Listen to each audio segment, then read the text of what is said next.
Can you believe gaming journalists in May 2025 are still trying to defend Dragon Age the Veilguard? Look at this. PC Gamer says, former Dragon Age writer says, clear obscure Expedition 33 and Baldur's Gate 3 prove what's possible when a game is given time to cook. And I guess like one of the things to say in the article we'll take a look is Veilguard, which was well received by players. What? The attempts to rewrite history is freaking crazy. Christina Tasty says, mixed on Steam and still dropping months later after the drama is over, 3.9 on Metacritic. You can't gaslight people who can use Google, PC Gamer. Huh? The frick are they on about? Dragon Age had 9 freaking years. It's about priorities and focus. Expedition 33 started production in 2019. How long did they spend making Veilguard again? 10 years? 11 years? Development time has nothing to do with it, and you know it, BioWare. You ignored the wishes of the general public that would have gladly bought your game, but DEI politics was more important to you than making a memorable game. You made your bed, now sleep in it. No amount of time would have saved Dragon Age Veilguard. It's about having passionate devs and good leadership, and no DEI. Something these people never want to admit. Oh, it's just chuds blaming DEI. That's not really happening. Yeah, okay, right. So we're going to take a look at that article, but first let me also show you this headline from yesterday. That's 24th, right? What's today? Oh, it's actually from today. Even better. Dragon Age, the Veilguard star, absolutely devastated over backlash, says people wanted to see BioWare fail. It's an idiotic stance to take. What? Hey, this corrupt sellout company deserves what they got. Oh, that's so idiotic. How dare you? She's like actually mad too. We'll get to her statement. Like she's freaking like says that people who wanted Veilguard to fail are like terrible people. It's freaking weird stuff going on here, man. And like I said before, during the Veilguard arc, I used to like BioWare. Like they made some great games back in the day. Like actually very, very good games. But they ended up going the direction that so many of these gaming companies have in the AAA space specifically. And that is a direction where they just end up selling out and making a bunch of slop, and then they get criticized rightfully for that slop, and or people just don't buy it, and they see low sales, maybe they get layoffs. Regardless, they're definitely getting criticism, and then they get all mad over it, and they try and deflect and lash out, and it's just the most pathetic stuff. You know what's even more pathetic? Look at this. They say, Dragon Age star Alex Wilton Regan. Dragon Age star? Imagine being referred to as a Dragon Age star. Like, hey, you're the star of a terrible game. Like, congratulations. Dragon Age star Alex Wilton Regan has given her a personal response to the backlash faced by last year's Dragon Age the Veilguard and blamed the mixed reactions on people who wanted to see the game fail or wanted to see BioWare fail. The actor who plays the female Inquisitor in both Dragon Age Inquisition and Dragon Age the Veilguard told IGN that she was absolutely devastated to see BioWare's latest game fail to find a larger audience, despite mostly positive review scores from critics. Speaking during a new interview discussing her many iconic video game characters to date, as well as her role in Microsoft's upcoming Perfect Dark reboot, Wilton Regan said she had loved her time as BioWare's Inquisitor, though did not believe the character would now return. I feel absolutely devastated for BioWare as a studio that they got such mixed reactions to the game. I personally thought it was a really strong game. I thought it was just BioWare being more BioWare. How could you actually think that? It doesn't even make sense. Like, BioWare had created some great games in the past. What do you mean this is BioWare being more BioWare? I guess maybe like, here's maybe what that means. Oh, it was current year BioWare being more current year BioWare, perhaps.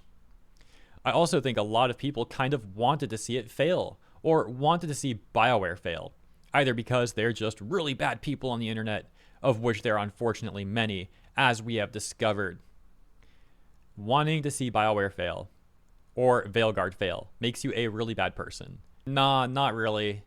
Because the AAA space has been making this sort of terrible slop and trying to charge us a bunch of money for these terrible products for far too long. Now they're getting their comeuppance, and there's nothing wrong with wanting these slop games to fail.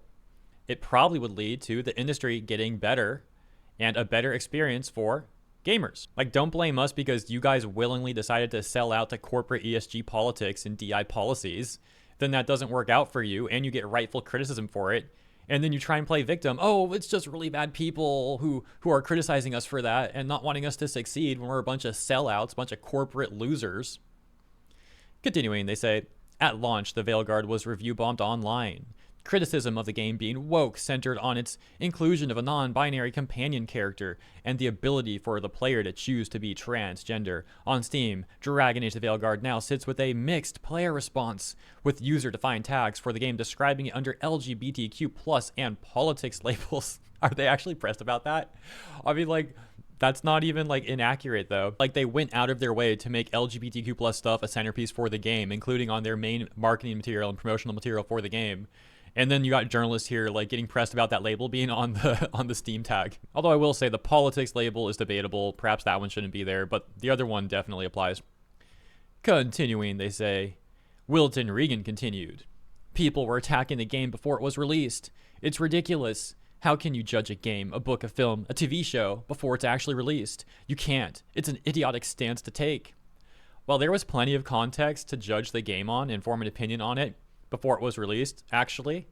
And there's plenty of things you can judge about a product before it's released. For example, something that's really obvious is like the price point.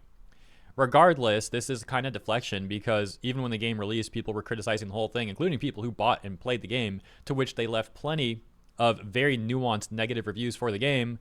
But you're not going to acknowledge that stuff, right? That doesn't fit the argument they're trying to present here, of course. What else they got? In January, publisher EA said Dragon Age: The Veilguard had underperformed versus its expectations by around 50%. It's so bad. Just days after, game director Corinne Bush confirmed she was leaving the company. Meanwhile, other BioWare staff who worked on the game were laid off. Oh yeah, that was great too, because the statement Corinne made when leaving BioWare was something like, I'm so proud of the work we accomplished on Veilguard, and I know that BioWare is going to be on the right path once again. It's paraphrased, but it was something like that. And then almost immediately, it's like, actually, we're laying off a significant chunk of BioWare staff. In the same month, BioWare signaled it had released its final update for Veilguard with no further content announced or expected.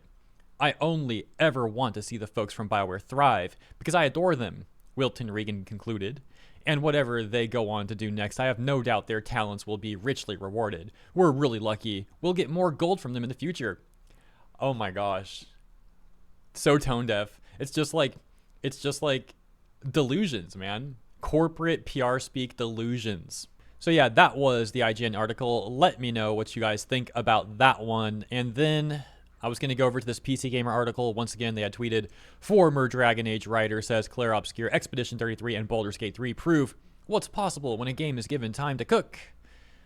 And I was recording like 2 minutes of reading that article already, but it was actually really boring. This is like the best part of the article right here. Everything else is pretty dull. So I think I'm going to skip that. We'll save the time and not read that. All the best stuff was here, with people laughing at the take and criticizing the take and talking about how Veilguard itself had plenty of time to cook. By the way, the person who made that take, though, I will tell you, is David Gator, who had previously been on record desperately trying to defend Veilguard and insult anyone criticizing it, so not surprising that he was also the one making that take. But if you did make it to the end of this video, you have my eternal gratitude, but also here's a little bonus comedy for you, because was already taking a look at David's blue sky right there, and then I found this. Someone responds to him saying nothing could have saved Veilguard because the writing was peak mediocrity, and Gator responds saying, I wasn't talking about Veilguard, and while I didn't work on Veilguard, I don't doubt that, yes, if it had been given time to cook, even the writing would have improved. Good writing takes time and iteration. There are so many issues with Veilguard, and people have broken these down in great nuance over the months, but of course, Gator continues to never acknowledge any of that stuff, and instead here he is trying to make it seem like the only issue with Veilguard was that they just needed more time to cook. All those years and all that funding and all the employees they had working on this stuff, all these AAA resources, it just wasn't enough. We needed even more time to cook. That's all we needed. That's all they needed with Veilguard. We'll leave it there, guys. Thank you for tuning in. Let me know what you think about all this stuff in the comments. Hope you enjoyed my coverage. If you did, please consider liking and or subscribing. Appreciate ya. Have a wonderful rest of your weekend, and I'll see you in the next one.